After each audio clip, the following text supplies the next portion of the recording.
pertinent question. Is Nigeria working for you? Major General Muhammadu Buhari retired, knew the solutions to Boko Haram till he finally became president. He asked ex-President Jonathan to resign because of insecurity. He cried empathetically. He promised to end Boko Haram in 3 months. But now, he's telling us he's done his best to arm the military. Why isn't he resigning? Governor Fashola knew the solutions to providing stable power supply till he became Minister of Power, and darkness pervaded the land. After trying hard and giving excuses like he only plays a supervisory role, the ministry was assigned to someone else. Power grid, still they collapse. The NSAS protests were tagged insurrection. In fact, someone said Aisha Yusufu ought to be in jail for instigating violence. Then farmers were beheaded in Borno. Same person asked Aisha Yusufu to lead a protest. Aren't these people supposed to forbid hypocrisy? Is Nigeria working for any Nigerian today? From leaders hoarding food for the poor, receiving kickbacks from government contracts, to farmers needing permission to go to their farms. Is Nigeria working for you? Why is Zamfara's gold for Zamfara and Niger Delta oil for Nigeria? Why is Hisba destroying alcohol, but their state governments receive federal allocation from monies received via taxation, including tax on alcoholic beverages?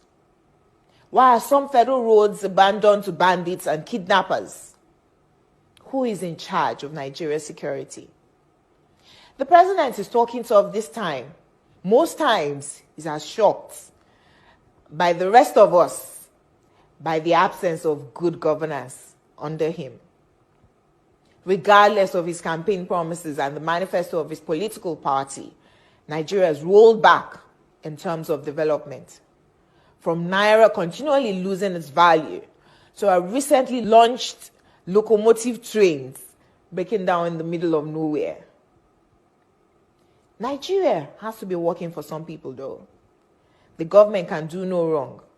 To this set of people, their money isn't being stolen, even if the money is being borrowed, leaving debts for their own children to pay in future. Even if the leaders don't use public institutions, from sending their children to Ivy League schools abroad to getting medical treatment abroad, some people who have nothing and we need to donate money for their medical bills if they have a serious ailment, continue to hail the obvious lack of good governance till Nigeria happens to them. Then they get a little pissed. May Nigeria never happen to you. Say amen. We deserve better than the political class who go home with millions monthly to represent people who can't even afford to feed themselves. I am Olajumoke Alaode James. Nigeria is not working for me. Is Nigeria working for you?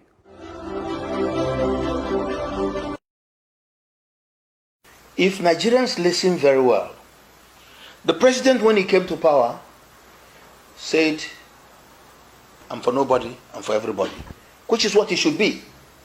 But eventually the president said, those who voted for me, I'm going to give them 95%. That's a hate speech against those who didn't vote for you. It is a total violation of the oath of office and the Constitution of the Federal Republic of Nigeria. Once elected, you are no longer president of APC or PDP, but a president of the whole Federal Republic of Nigeria. Buhari violated that. In his appointment,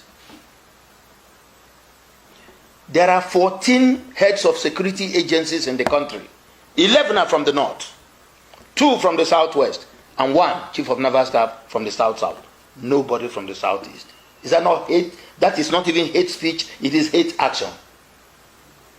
Now, in the appointment of inner circle, like chief of staff, secretary to the government, everybody thought he had gone to Boneonu. You remember?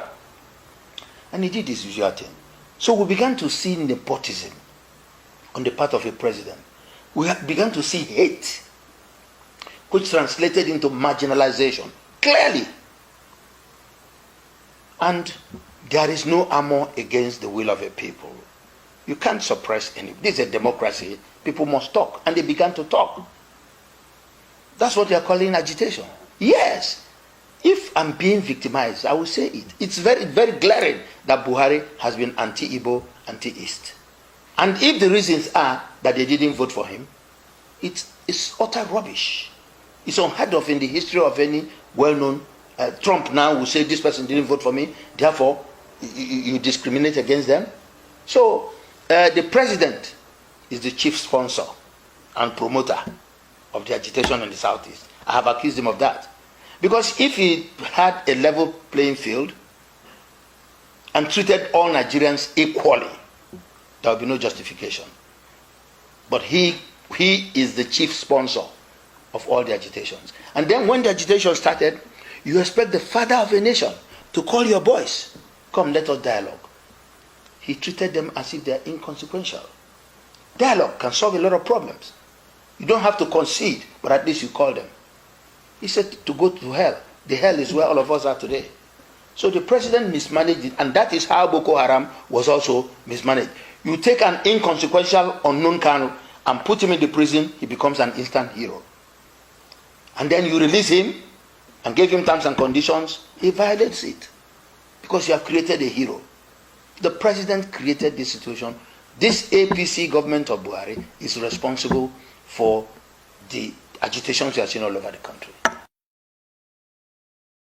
So to tell you that it is not about all this noise in this country, it is about taking over the land. And I will read this so that you appreciate what I'm talking about and you appreciate my pains. This is a summary of deliberation by Fulani Nationality Movement, January 13th, 2018 to 14th January 2018. That was when they held this meeting in Kano. And they issued this press statement. Listen to it very well. The Fulani Nationality Movement, after extensive deliberation on the state of the nation in the context of recent killings and national uproar, met today in Kano, the capital of Kano State. Amongst other things, the FUNAM deliberated on attacks on cattle by rustlers, kidnap of Fulani men and women in some parts of Nigeria, displacement of Fulani traditional settlements in the northern Nigeria and some parts of southern Nigeria, stealing of properties belonging to the Fulani cattle owners, amongst other issues. The group also deliberated on the political situation in Nigeria occasioned by the irresponsible calls for restructuring of Nigeria, and historic and vicious attack on Fulani people by southern nationalities and their cohorts in the Middle Belt. The plot to ensure Fulani are pushed out to backbench in the power equation in Nigeria, and above all, the vicious campaign against the God-ordained place of Fulani as a leading star guard in Nigeria. And after extensive deliberation, we hereby make the following declaration. Listen very well. A, the killings in Benue State of the thief is well deserved. It was a revenge attack on series of onslaught on the Fulani, which most parodious on November 17, 2017, and when 30 Fulani men and women were killed in Nasarawa State. We noticed the recalcitrant culture of the thief people as demonstrated even in the 1804 jihad, when they obstructed our ordained conquest of Nigeria. B, we condemn the media propaganda again to wage war against the Fulani and supported by Yoruba, Igbo, and their bigotry allies in the Middle Belt. That we are aware of plots by minority ethnic groups in the Middle Belt to attack Fulani settlements. D, that we have asked all Fulani across West Africa to raise money and arms to prosecute the oncoming war. We call on all Fulanis to prepare for this holy war. There is no going back. All over the world, Nigeria is the only country given to Fulani by God.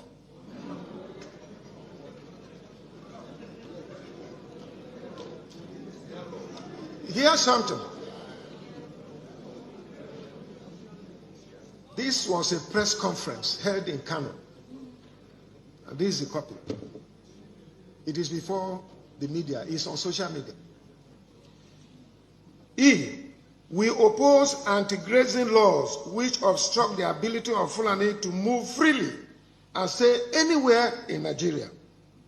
The Fulani, if not for the British, would have actually conquered the entire Nigeria which God has ordained as our dominion. That the cattle colony is the only solution to the crisis. You remember when the federal government brought the issue of cattle colony and Ruga, which we resisted here in Benue State.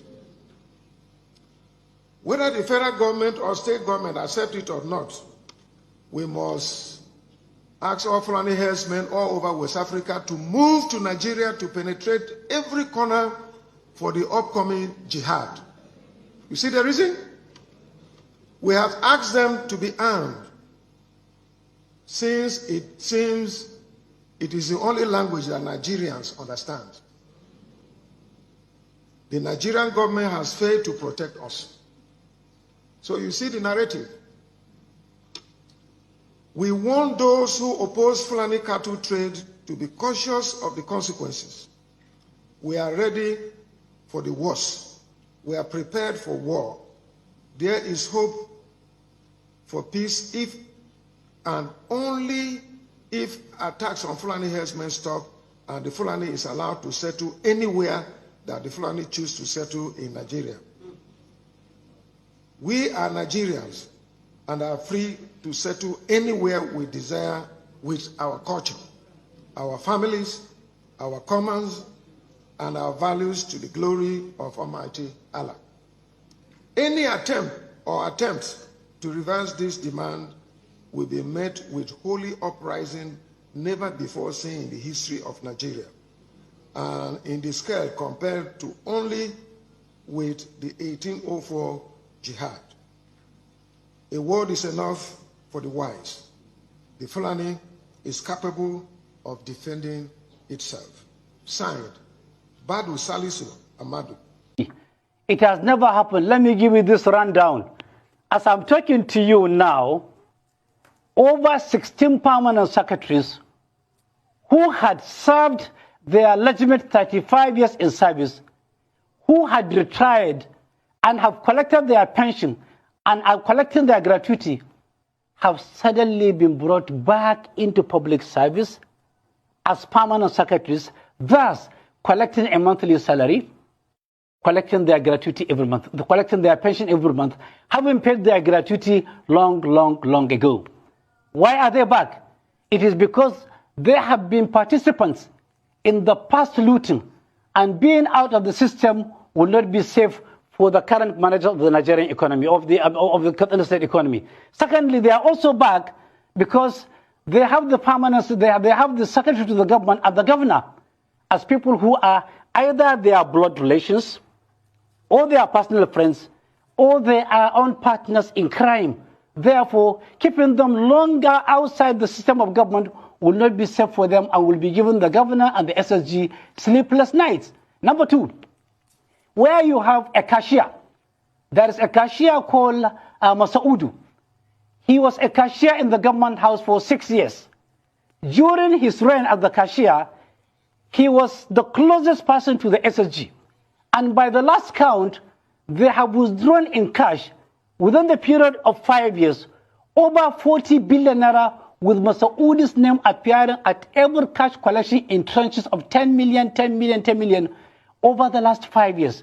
Therefore, keeping Masaudu at a distance will not be safe. Therefore, what they did is now they transferred Masaudu back to another department in the governor's house, in the governor's office, under the power generation project. He was at the local government ministry as a cashier, and you could see what he did.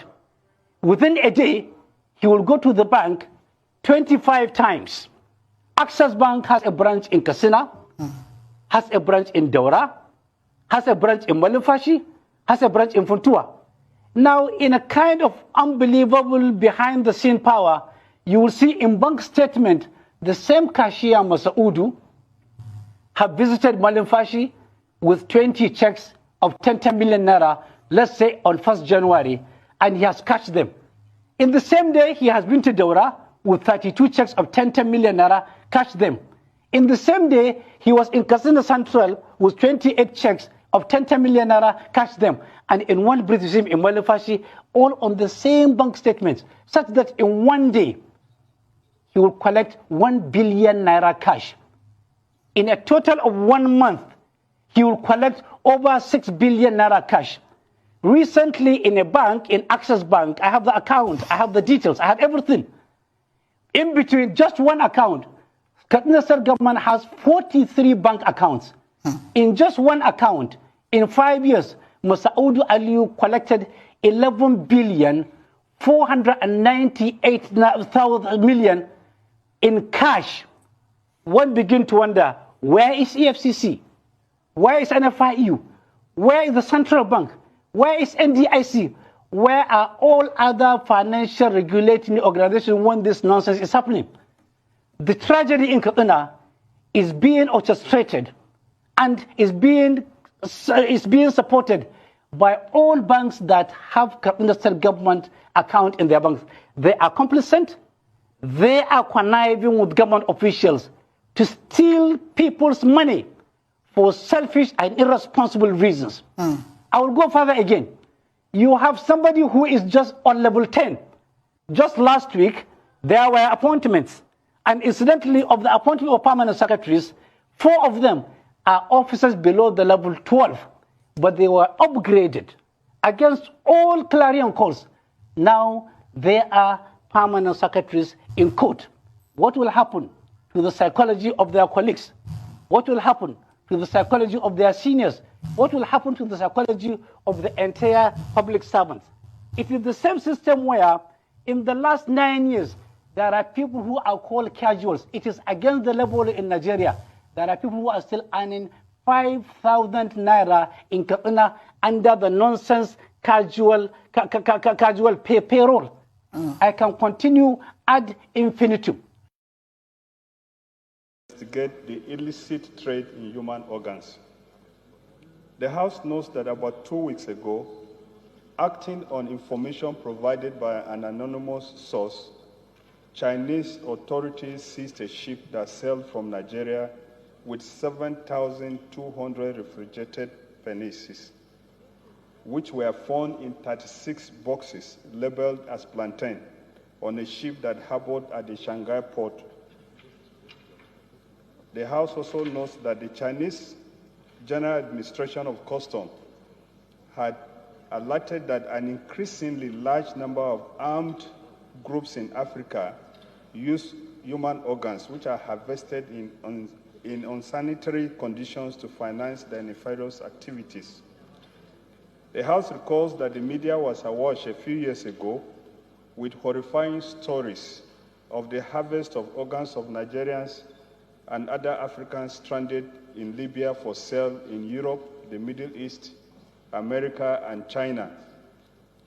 The House are aware that the increasing cases of missing persons, ritual killings, and trafficking of persons out of the country may be linked to the red market, which can be attributed to the trafficking of young men and women who end up being victims of human organ harvesting.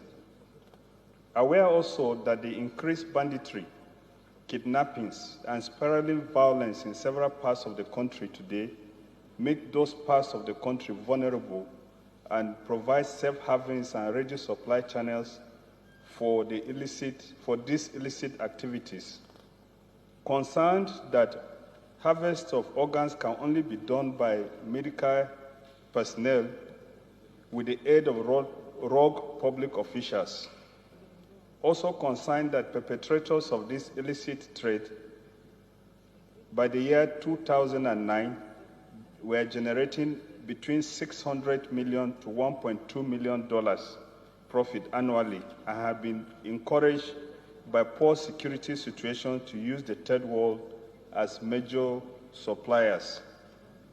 Further aware that as early as 1987, the World Health Organization declared that the illegal trade violates the Universal Declaration of Human Rights and as well taking unfair advantage of the poorest and most vulnerable in the world. Cognizant that the international community has made efforts to curb the menace of the red market or trade in illicit organs, such as the Istanbul Declaration, which urged professionals to put an end to unethical actions where organs of unfortunate victims of economic migrations and human trafficking in Europe and the Middle East are ripped off, thereby constituting a gross abuse of their rights. Convinced that if nothing is done to curb this criminal act, more criminals will set up shops dealing in human organs in Nigeria, taking advantage of the current insecurity situation in the country. The House, therefore, resolves to mandate the Committees on Human Rights and National Security and Intelligence to investigate the whole gamut of this value chain known as red market or illicit market in human organs and report back to the House within 10 weeks for further legislative action. I so move. Honorable Speaker. I was telling the mover of the motion that I watched a video clip last week wherein just the private parts were the ones that served in one restaurant. I didn't want to believe it, that it was human private part that was being served until when I saw his motion. Those in favor of the motion say aye. Those against say nay. That's have it. Motion referred to the relevant committees of how they. Nigeria because I'm sick and tired of them. Now look at what is happening. Do you know that when there was problem in the eastern side, there's these people they call Eastern Network Security whatsoever. Only smart thing, before you know, I don't know who they signed the soldiers and police. They say, go to the east, kill them, kill IPOP, kill them, kill IPOP, kill them. Anyway, you see, kill them. They don't use out. If they just hear say IPOP shit for road, police motor climb back. They say, what? Why IPOP go shit for road? Make police motor climb back. Say, kill them, kill them, kill them. But Boko Haram has been killing.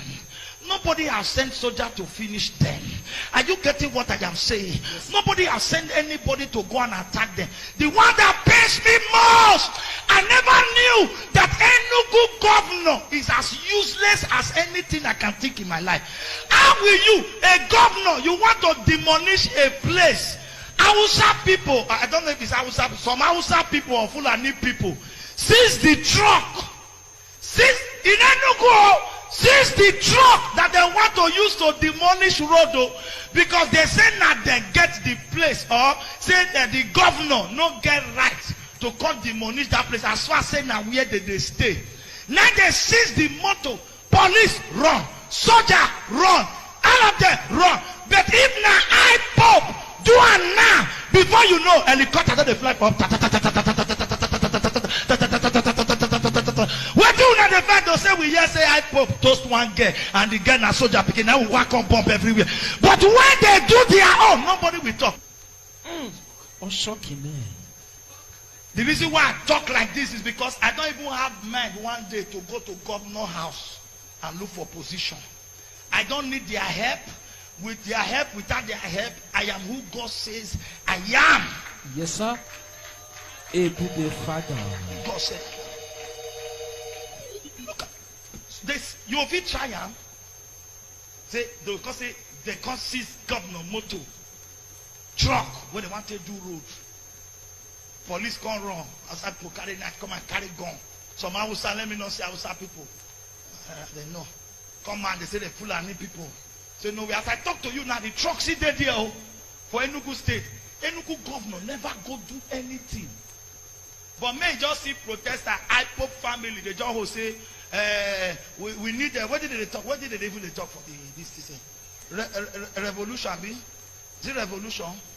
We need revolution. We need Biafra.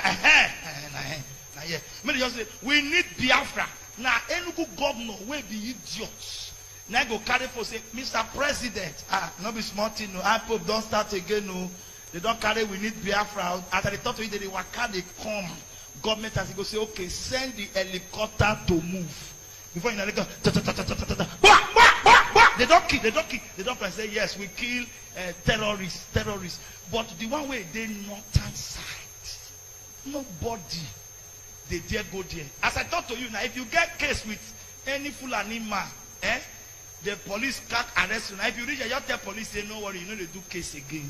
Don't worry, now the Fulani win. Say live on. Because now they get Nigeria now. Now they just get Nigeria now. But make them no verse now preach I preach. Now you can see praise them small. No say all this Boko Haram, if the first person so the matter be. When grace is absent, faith is useless.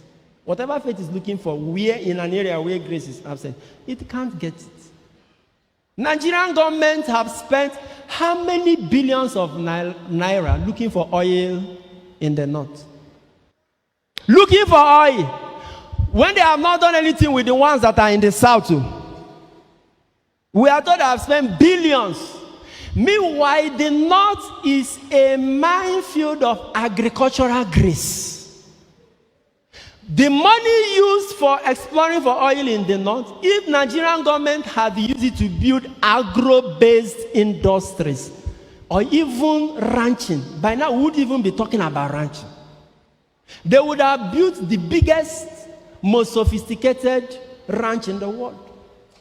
Netherlands, the money they make from just milk and beef is more than Nigerian budget.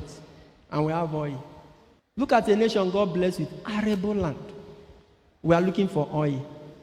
Have they found? We should have had more than 100 industries. Both agricultural produce and what do you call them? Products and all of that. We just ate sweet potato cheap. Does Nigeria not produce sweet potato?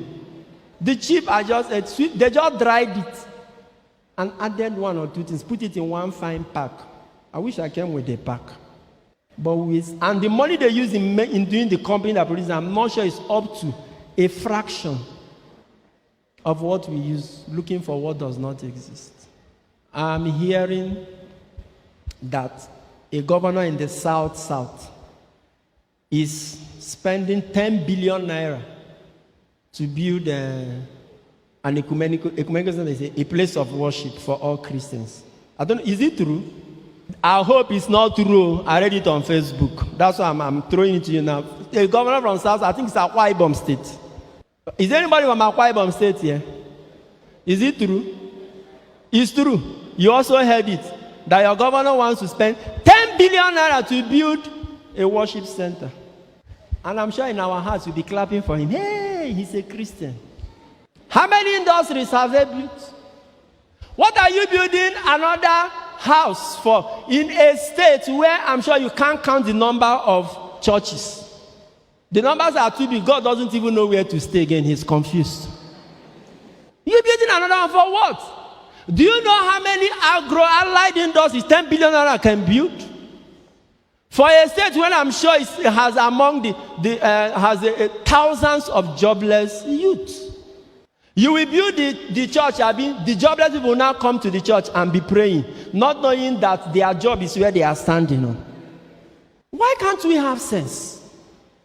Or why can't they have sense? What is the meaning of all this? After that, they will tell us that your problem is from Abuja or it's one Fulani man in Aso Rock. Your biggest problem, geometric. In fact, if Abuja is a problem, Abuja's problem in your state is maybe arithmetic. You know what arithmetic is? 1 + 1 is equals to 2. It's simple. Our governors in the south, they are a quadratic equation problem. They are. Trust me on this. Is it that when you build a house now, people will enter there and all their problems will be solved? We want to be industrialized. We want to be as prosperous as industrialized nations, but we are not building industries. We are building mega worship centers that are not necessary. And then we enter inside those mega worship centers and be praying to be like industrialized nations. Na sense on I no get. I know they with her. I'm not there among them. Seriously. Nigerian Christians and religious people, including our politicians, they are like a man. God has blessed you with orange tree. No, not orange, mango tree. Mango tree that produces fine mango fruits. When the tree produces mango fruits, what do? You plug the one you can eat, you eat. The ones you can, you sell, Abi, and have money. But our mentality here is that we will cut the tree, saw it into wood, use it to build church. Then we enter inside the church and be praying, God, give me mango. God, give me mango. That's our mentality. That's our mentality. God gave it to you. To watch full videos. We know the gatekeepers in Nigeria. We know the people that are holding this country by the jugular. There's not many of them. I don't think there's up to 1,000 of them, okay? Both federal and state level. We need to go to each one of them and speak to them and tell them, let my people go.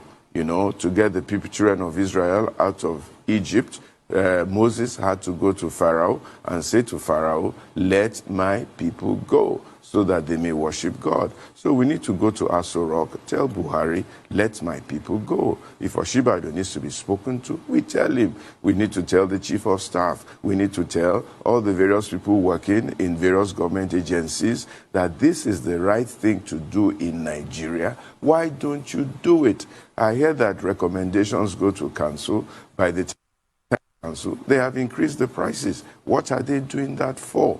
We need to go to each person in Niger State, Mina. Let these people go. We need to go to the ones in Kaduna, the ones in Katsina, the ones in Kano, the ones in Ijebu, the ones in Anambra, the ones in Enugu, the ones in Rivers State, the ones in Bayelsa. We all know them. They are all gatekeepers of Nigeria, holding on to the resources of this country, not doing the things they need to do. Why do we have a law in Nigeria in 2021 that does not allow us to develop our natural resource? They say the thing belongs to the federal government, and the federal government has capacity to develop it. Why are we wasting each other's time? There's bitumen in the ground, there's gold in the ground, there's all sorts of resources available, but the federal government won't develop it, and they won't change the law. We need to tell them that it is enough. We have more than enough to make Nigeria great. We don't need to import food. Why are we importing food? Why are we making a game of anchor borrower schemes and all kinds of things? People are just making money left, right, and center, even with vaccination. What kind of nonsense is all this? We need to tell them. We know each one of them, and we need to go and tell them and stop just talking generally in the air. If we keep talking generally in the air, nobody will take responsibility. We need to take up Bola Tinubu. You want to be president of Nigeria. Why do you want to be president? What do you want to achieve? What is your plan for Nigeria? And even with the Lagos state that you have. I went to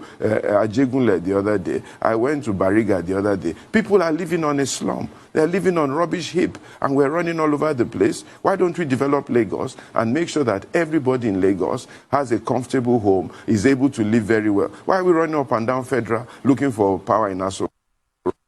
Resource in Lagos to develop Lagos. Why are we looking for this? I told my Igbo brothers, why are you bothering with Nigeria? You have more than enough money among yourselves. You are rich people. Why don't you take your money back to Anambra and all those places and develop Imo and build up Imo and make sure Imo becomes the Dubai of Nigeria? Why are you wasting your time? Why don't you go into the ground and dig up your gold? Why are you waiting law to hold you this and that? The people must move. We must talk to each one of these gatekeepers. Enough is enough. Why are you holding the people of God down? What is the problem? How much money do you want? How long is a man going to live? I'm 60 now. How much life does one have left? How much energy do you have? How many clothes are you going to wear? There are people dying. There are people dying. My president leaves this country and goes to London for medical treatment. What for?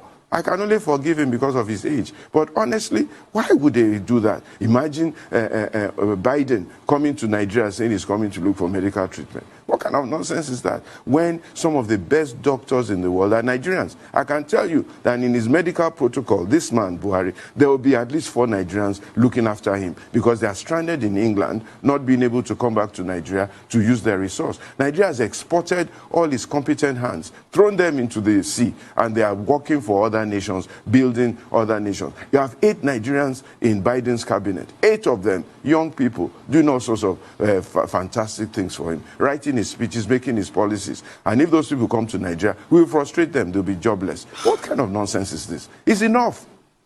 Honestly, it is enough. And we must tell each one of them and name them and tell them, this is wrong in Nigeria. You must stop it. What are you looking for power for? What are you looking for power for? Just to put people in bondage? For how long? It's enough. Honestly, it is enough. We all have more than enough to eat and to survive if we all are honest with each other. We should stop putting the people in bondage. People are roaming the streets of Lagos, area boys on drugs everywhere. We're not doing anything about it, and we're still fighting for power. Power for what? It's enough. And one of the problems of Nigeria is that we're not telling each other the truth. We keep hiding. Why? Because tomorrow you want to go to Aso Rock for contract. You want to go and say you are the president of the friend of the governor, friend of the president. For how long? For how long are we going to continue like that? So we should call each one of these people. What is your plan for Nigeria? What are you doing with the blessing that God has given you? What are the rules and the laws that you are making? Are you being honest and truthful about this thing? You, this man, you said you built a road for 1 billion. Look, tell the truth. Is this road worth 1 billion? Is it worth 1 billion? Tell the people the truth. I have houses in Dubai. You can't even go there. They said the other day, one politician, we should come and see his house in Dubai. It is beautiful. What is he building a beautiful house in Dubai for? Why doesn't he build it in Lagos, in Abuja, in his home country? You have houses in London, 3, 4, 5 of them, wasting away, providing employment for white people, and you cannot bring those houses back to Nigeria and develop Nigeria. What are you doing? It's just in your mind, in your ego. And if those houses, they disappear.